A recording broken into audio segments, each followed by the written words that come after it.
Pemirsa, kemacetan lalu lintas parah yang terjadi jelang tahun baru harus menjadi pelajaran bersama bagi semua pihak.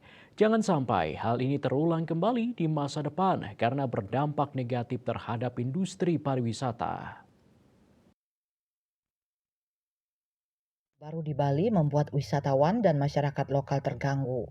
Salah satu faktor yang mengganggu yakni kemacetan arus lalu lintas yang parah. Bahkan mirisnya, jalan tol Bali Mandara juga macet total dari ujung sampai ke ujung.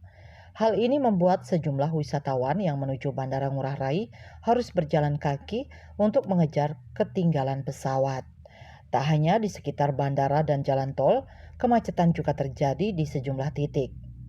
Hal ini disebabkan beberapa hal. Salah satunya banyak kendaraan dari luar masuk ke Bali. Kenapa kemacetan bisa separah itu? Tentu ini menjadi pertanyaan bagi masyarakat. Mestinya pemerintah dan petugas berwenang sudah bisa memprediksi akan ramainya wisatawan datang ke Bali sehingga mereka sudah memetakan titik-titik lokasi kemacetan. Namun faktanya sangat berbeda. Mungkin perayaan Tahun Baru di Bali kali ini kemacetan yang paling parah. Untuk itu, pemerintah Bali dan stakeholder lainnya bisa melakukan evaluasi agar tidak terjadi hal yang sama ke depannya.